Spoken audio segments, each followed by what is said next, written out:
Good day everyone. So today we will be simulating the transfer function to state space representation and then the state space representation to transfer function. Before we start, we will introduce Matlab. So what is Matlab? Matlab is a programming and numeric computing platform for engineering and scientific applications like data analysis, signal and image processing, control systems, wireless communications, and robotics. Matlab includes a programming language, interactive apps, highly specialized libraries, and tools for automatically generating embedded code. And Matlab is also the foundation for Simulink, a block diagram environment for simulating complex multi-domain systems. First, we will start about the transfer function to state space, and we will solve the transfer function to state space manually. We have here the example g of s is equals to 1 over s squared plus 3s plus 2. So that is the example. Then this will be x of s over r of s. Then we will cross multiply. We will have s squared plus 3s plus 2 times x of s is equal to r of s. Okay, then we will let x1 into x, then x2 as x dot. Then we have x dot 1 is equals to x dot, right? Then x dot is equal to x2 equal to x2. So x is also equal to s, diba? Right? Then so x dot 2, x double dot I mean, is equal to s squared. So this will be x dot 2 plus 3x dot plus 2x. This will be turned to this. Then times equal to r. So here we will have x dot 2 will equal to x double dot. Then we have x double dot here, right? So we will equate this. X double dot is equal to r minus 3x sub 2 minus 2x sub 1. Why? Because x dot is equal to x sub 2, and then x is equal to x1. So we came up with this. So this is our equation 1. Then this will be x dot ax plus bu, and y is equal to cx plus du. Then next we will solve for c of s over x of s equals to 1. Then we will have c of s is equal to 1 x of s. Then c is equal to x1 because 1 is x, right? And x is equal to x1. So this will be our output. So since we have the x dot and the y, we'll turn this into a state space representation. So x dot 1 and x dot 2 equal to 0 1 because it is x dot 1 is only x2, there's no x1, so 0 x1. And then the x dot 2 is equal to negative 2 x1 and negative 3 x2. So this will be x1 and x2 plus, as you notice here na we have r, so this will be our b. So in x dot 2, so in x dot 1 there's no r, in x dot 2 there is 1 r. Okay, then this is from 1.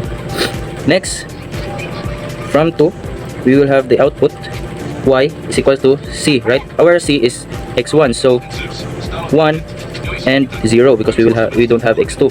Then x1 and x2 plus 0 because we don't have a b.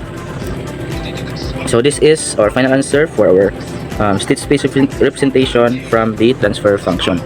And the final answer for our transfer function is 0, 1, negative 2, and negative 3 for our matrix A, 0 and 1 for our matrix B, 1, 0 for our matrix C, and 0 for our D. And now, we will simulate the transfer function g of s into state space representation. We will input here define numerator 1 and denominator 2 squared plus 3s plus 2, and then we will input the numerator which is our 1, and then denominator, them for denominator equals to 1, 3, and 2.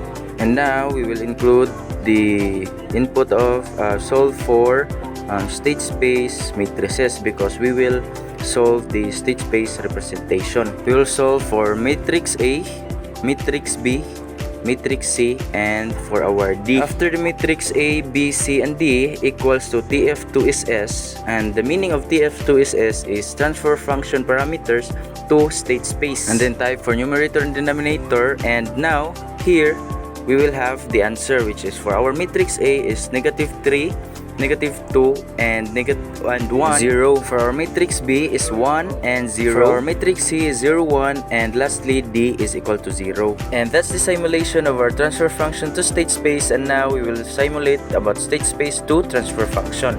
So we will be converting the state space representation to transfer function. We have the formula G of S is equal to C times inverse of Si minus A times B plus D. Okay, and we have our matrix A. Matrix A is 0, 1, and -2, -3.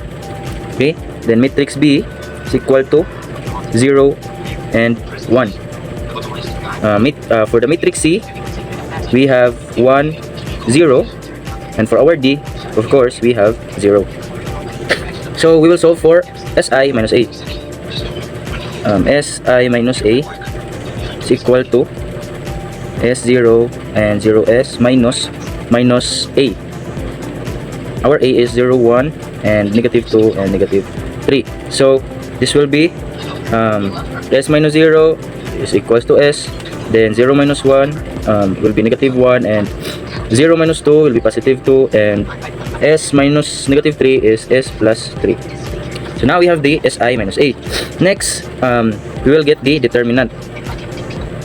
The determinant, we will cross multiply S times S plus 3 minus 2 times -1. Then this will equal to S squared plus 3S plus 2. Right?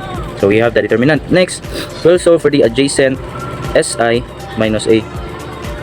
This will be, since this is A, B, C, D, this will be rearranged to D, -B, -C, and A. Okay, so this will be S plus 3, then this will be 1, -2, and S. Then we will have the inverse Si minus A. Si minus A, inverse Si minus A will be 1 over S squared plus 3S plus 2. Then the Si minus A is plus 3, 1, -2, and S. So to solve for G of S, we have the formula C, right? So we will put C 1, 0. Then the inverse is I minus A, 1 over S squared plus 3S plus 2, and the matrix S plus 3, 1, -2, and S. Then times B. Our B is 0 and 1. Then for our D, we have 0. So for our final answer,